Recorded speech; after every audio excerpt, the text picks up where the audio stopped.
ہر طرف تباہی ہی تباہی، ہر جانب موت کا سناٹا۔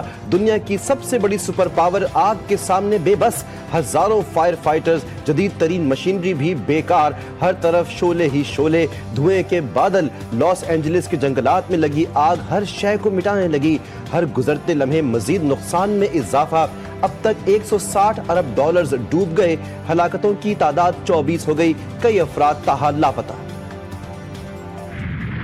صہیونی فوج کی غزہ میں آتش و آہن کی بارش، 24 گھنٹوں میں صحافی سمیت 61 فلسطینی شہید، 281 زخمی۔ خان یونس، بیت حنون، جبالیہ، دیر البلح سمیت ہر علاقہ بمباری کی زد میں، شہداء کی مجموعی تعداد 40,645 ہو گئی۔ شمالی غزہ میں مزاحمت کاروں کے حملے میں کیپٹن سمیت 5 فوجی ہلاک، 10 زخمی، 8 کی حالت نازک۔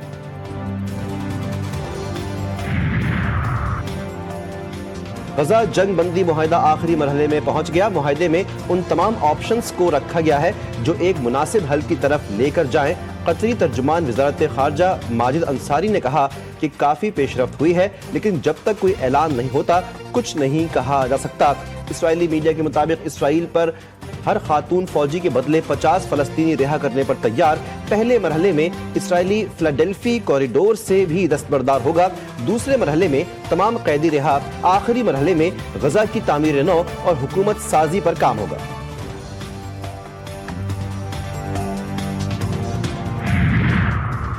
برطانیہ کی انسداد بدعنوانی کی وزیر اور بنگلہ دیش کی سابق وزیر اعظم حسینہ واجد کی بھانجی ٹیولپ صدیق سنگین الزامات پر مستعفی۔ ٹیولپ کے خاندان پر بنگلہ دیش میں انفراسٹرکچر کے اخراجات سے 3.9 ارب پاؤنڈز غبن کا الزام۔ ٹیولپ حسینہ واجد کے اتحادیوں سے منسلک جائیدادوں کے استعمال کی سخت جانچ پڑتال میں مطمئن کرنے میں ناکام رہی۔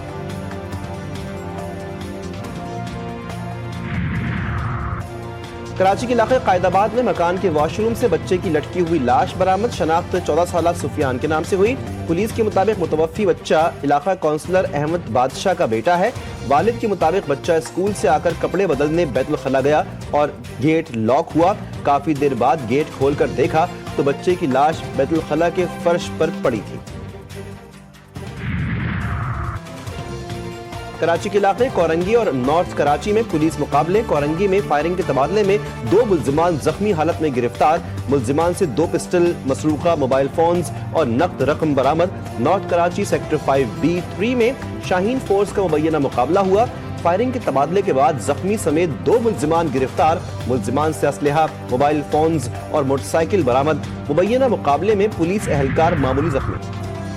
کراچی سے مبینہ اغوا 7 سالہ سارم تاحال بازیاب نہ ہو سکا، والدین اور اہل خانہ 8ویں روز بھی سراپا احتجاج۔ ایس ایس پی سینٹرل کے آفس کے سامنے مظاہرہ، اہل خانہ نے کہا اغوا کاروں نے 5 لاکھ روپے تاوان طلب کیا ہے، پولیس تفتیش میں سست روی دکھا رہی ہے، اہل خانہ کا الزام۔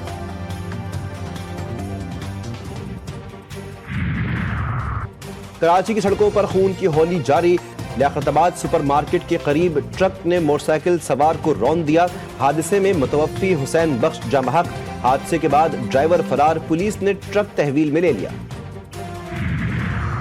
گڑھی یاسین میں تیز رفتار ٹرک نے موٹر سائیکل سواروں کو کچل دیا، تھانہ غلام شاہ کی حدود رتو ڈیرو جیکب آباد روڈ پر حادثے میں 2 افراد موقع پر ہی دم توڑ گئے، پولیس نے حادثے کے ذمہ دار ڈرائیور کو گرفتار کر لیا۔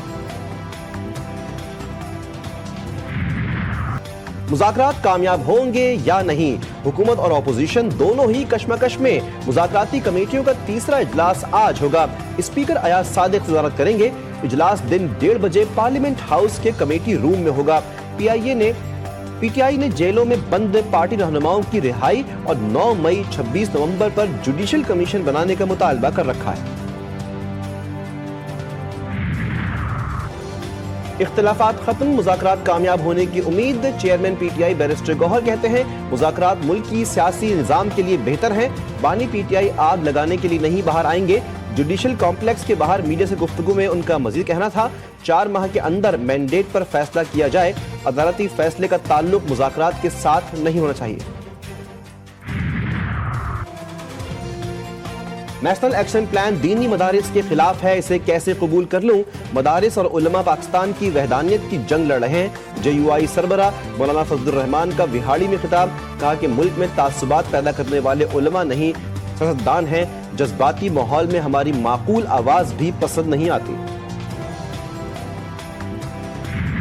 ملک بھر میں ٹھنڈ کا زور، ہائے سردی کا شور، وفاقی دارالحکومت سمیت ہر طرف ٹھنڈ ہی ٹھنڈ، بالائی علاقوں میں برف باری سے سرد موسم کی شدت میں اضافہ، اپر دیر، کالام، مالم جبہ اور چترال میں حسین نظارے، وادی نیلم کا سرد موسم رنگین، بلوچستان میں یکبستہ ہوائیں، کراچی میں بھی ٹھنڈی ہواؤں کا راج، آج سے درجہ حرارت سنگل ڈجٹ میں جانے کا امکان۔